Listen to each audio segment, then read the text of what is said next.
Coucou, nous revoilà. Bonus 392, 392 si vous préférez, qui fait suite donc à l'épisode qui porte le même numéro et qui donc se réalise avec mes petits camarades que voici, d'un côté David, de l'autre côté Sébastien.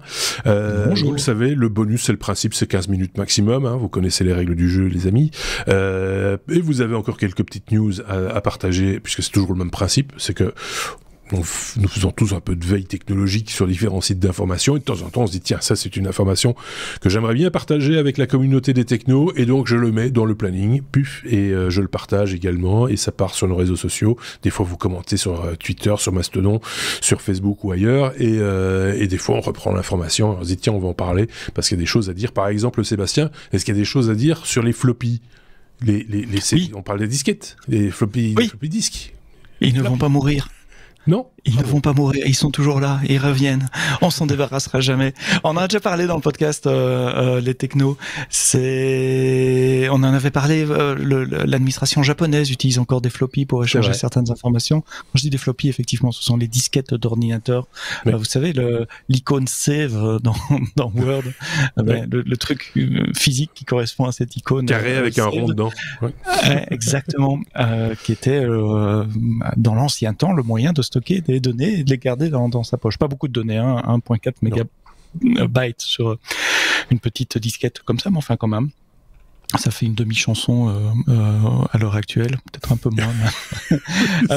Dans cet article qui date de cette semaine, qui a été originellement publié sur Wired, mais il est derrière un paywall, donc je vous ai mis le lien vers une copie qui se trouve, je ne sais pas trop pourquoi, sur Ars Technica. Il donne des tas d'exemples de systèmes qui utilisent encore des floppies. Celui qui m'a fait le plus rire, ce sont les 747-200, donc les Boeing 747, vous savez, l'avion iconique de Boeing avec la petite bosse au-dessus. Sa première génération, qui date d'il y a 40 ans, les 200, doivent être mises à jour tous les 2 semaines avec des données par des floppies, des données sur les pistes d'atterrissage, les fréquences. Ceci dit, ce Boeing-là en particulier, ce 747-là, est déclassé depuis pas tellement longtemps, si je dis pas de bêtises. En tout cas, j'avais lu un article là-dessus. Et les anciennes versions qui datent des années 70, je pense, ou 80, partent à la casse. Dans l'article, ils disent le 747-200, il en reste qu'une vingtaine en service aujourd'hui, et uniquement pour des affectations cargo ou militaires. Il y a plus de 747 qui transportent des passagers, effectivement. Il parle également dans cet article de sociétés qui vendent des émulateurs USB floppy disk. Donc ça se branche dans un ordinateur, mais ça émule un floppy. Donc l'ordinateur, l'OS pense qu'il a un floppy, mais au fait derrière vous mettez une clé USB, ce qui est quand même beaucoup plus pratique. C'est ce qu'on utilise dans les ordinosaures aussi, quand vous avez des Mac aujourd'hui ou des Commodore 64, des vieux Mac, pardon, des Mac classiques, et que vous voulez maintenant. J'étais épaté de voir ça l'autre jour dans un salon un peu bizarre, sur un Commodore 64 par exemple. Il bricole un truc sur le port derrière qui se connecte à une carte mémoire simplement, et qui permet d'avoir un bootloader sur son Commodore, dire quelle version on veut, ou des versions préchargées avec tel jeu, etc. Et comme la carte mémoire répond quand même super vite par rapport au device de l'époque, ça boot plus vite même qu'à l'époque. Enfin bref. Donc il y a des liens vers des sites qui vendent ce genre de choses-là. Il parle aussi des gens qui utilisent des cartes PC MCIA ou des lecteurs zip qui sont encore plus difficiles à trouver que les floppies. Et puis je vais terminer parce que c'est le bonus et que je ne veux pas en faire pendant 10 minutes, d'un site web qui s'appelle floppydisc.com, avec une interview du monsieur qui gère ce site web-là, où vous pouvez encore acheter des disques 3 pouces, 5 pouces, etc. Et sur floppydisc.com, le monsieur dit qu'il voit même les ventes augmenter ces 2-3 dernières années. Alors non pas parce qu'il y a plus de vieux systèmes qui utilisent des floppies, mais parce qu'il y a moins de fournisseurs et donc les gens retombent chez lui. Il parle aussi de toutes les utilisations industrielles. Ils disent une application industrielle, c'est typiquement entre 30 et 40 ans de vie, et là ça fait que 20 ans qu'il n'y a plus de floppy, donc on peut s'attendre encore dans les 20 prochaines années à avoir des systèmes industriels qui continuent d'être mis à jour par floppy. Je trouvais ça amusant.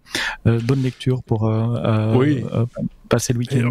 il y a tous les à côté aussi, parce que là je suis tombé, il y a un site qui s'appelle floppydisk.com et qui vend et les accessoires aussi. Quand on supprime comme ça un appareil du marché, on se rend pas compte, mais il y a énormément de plastique autour et beaucoup de plastique aussi lié justement au conditionnement, aux boîtes qu'on achetait. On achetait des boîtes avec une petite serrure. Des fois, on te vole comme ça, on pouvait te voler toutes tes disquettes en une fois, ce qui était quand même beaucoup plus pratique. Et donc tout ça maintenant ne sert plus à rien, ou alors il faut les recycler dans quelque chose d'utile. Il faudrait que j'aille dans ma cave. Je prévois un déménagement. À mon avis, je vais encore avoir plein de boîtes de disquettes. Et à mon avis, c'est dans cette boîte, il y a moyen d'encore ranger des choses. Bah oui, c'est quand même des choses précieuses parce que tu as la petite clé. Oui, en plus il y a la petite clé, donc j'espère que j'ai pas perdu la petite clé. Par contre, hein, voilà. Vous avez certainement ça chez vous aussi si vous êtes fan de technologie, ou alors vous n'avez jamais connu ça. Essayez de vous renseigner. C'est rigolo comme tout. Hein. Là, on parlait plus particulièrement des disquettes de 5, c'est combien 3 pouces et demi. Les petites, hein, ouais. Les petites, souvent bleues ou noires. Enfin bref. Je passe la parole à David, pour parler d'Outlook pour Mac. L'application Outlook pour Mac est maintenant gratuite. Oui, Microsoft a donc donne gratuitement maintenant le Outlook pour Mac sans avoir besoin d'avoir un abonnement Microsoft 365. Et donc ils sont en train, ils avaient déjà fait une nouvelle version de Outlook pour Mac, je pense que c'était en fin 2019, début 2020, qui est nettement plus rapide, qui donc supporte les nouveaux processeurs ARM des nouveaux produits Apple. Et ils sont en train de redévelopper également, qui est je pense en bêta pour l'instant, une nouvelle version de Outlook pour Mac à partir de 0, et il précise que ça continuera à être une application native Mac, contrairement à une application web progressive comme est le redéveloppement sous Windows. Ah oui. Donc voilà, c'est sympathique pour les gens qui sont sous Mac d'avoir ça gratuitement, bien que c'est probablement une manœuvre commerciale pour reprendre des parts de marché à Apple. Oui, mais peut-être qu'ils savent aussi, parce que ça, j'avais lu un article là-dessus il y a déjà pas mal de temps, que les gens utilisent chez eux un Mac, mais peut-être qu'au niveau professionnel, ils auront plutôt tendance à avoir du Windows. Enfin, ça dépend un peu des milieux et des secteurs d'activité, etc. Et que donc, finalement, c'est pas complètement idiot d'aller chercher la personne qui était un peu tenue d'utiliser du matériel Microsoft, de leur donner un pont, une plateforme, pour qu'ils puissent juger de la pertinence du truc. C'est question d'y goûter d'une manière différente, quoi. Je connais personnellement 2 personnes qui sont des inconditionnels d'Apple, mais qui utilisent exclusivement Office sur Mac. Oui, par exemple, oui, mais c'est pas, ça m'étonne pas, moi, personnellement. Il y a du bon, il faut aller chercher du bon dans tout, hein, c'est pas, voilà, il faut pas être sectaire. Je sais pas ce qu'en pense Sébastien. J'utilise l'Office exclusivement, enfin pas exclusivement, mais majoritairement en tout cas, sur un Mac, mais j'ai pas le choix, voilà. C'est parce que on est obligé d'utiliser Word et PowerPoint au boulot, et pour le mail, en revanche, je préfère le mail d'Apple, même avec un serveur Exchange. Donc pour mon mail du boulot, j'utilise le mail d'Apple.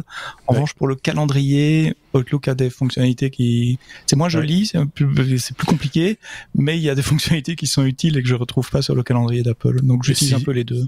Et si, pour des raisons toujours professionnelles, tu utilises Teams, l'écosystème global, Office 365, enfin toute la suite, en gros, tout ça, ça marche très très bien sur Mac, et donc on peut passer de l'un à l'autre, et même d'iOS à voilà, donc ça c'est plutôt bien vu, quoi, finalement.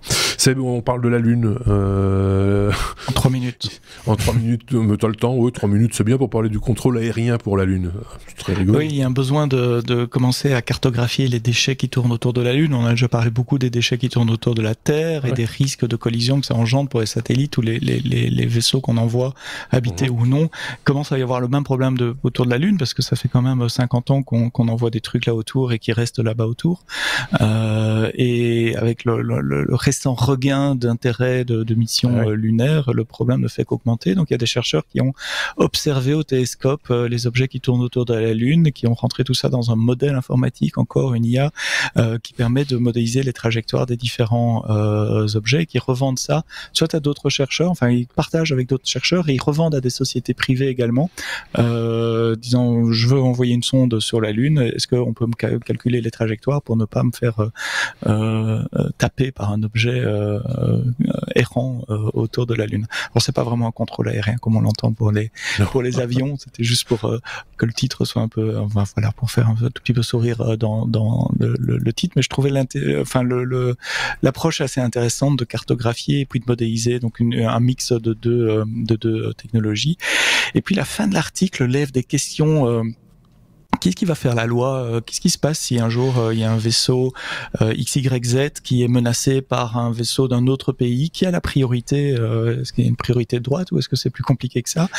Dans l'article, il parle du jeu du poulet. Vous savez, le poulet qui doit traverser la rue où il y a les voitures dans tous les sens. Oui, c'est ça. Une version Space Invader un peu. Mais le truc, c'est qu'il y a des règles qui ont été édictées, mais par les seuls à avoir été sur la Lune et dans l'espace de manière générale, que sont les Américains. Et maintenant, les nouveaux acteurs du domaine, les Chinois, les Indiens aussi, les Japonais, etc., ne l'entendent peut-être pas tout à fait de cette oreille-là, en disant non, mais nous voilà arrivés, il faut vos règles, c'est vos règles à vous faites ce que vous voulez avec, mais nous on fait comme on veut.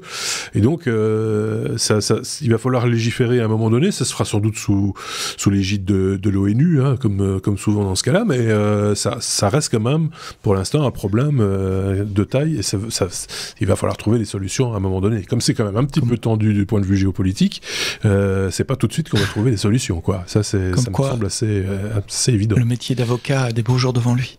Oui, c'est surtout dans ce domaine-là et à l'international, et sachant parler russe. Et chinois. Et chinois, et anglais. Donc, qu'est-ce qu'on dit ? On dit scam. David, on va parler pour terminer ce bonus en 3 minutes, il y a le temps, hein, d'un faux routeur crypto Wi-Fi 7 TP-Link. Voilà, donc scam comme arnaque.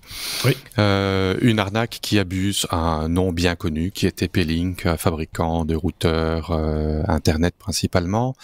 Et donc c'est un routeur Wi-Fi 7 qui fait du minage crypto, qui serait plus puissant qu'une carte graphique RTX 4090 par la société TP-Link ASIC. Donc ASIC, c'est les processeurs dédiés avec une jolie photo qui est dans le style, j'y reviens tout de suite, de TP-Link. Ils appellent ça le TP-Link NX31 31.2 TH/s routeur miner.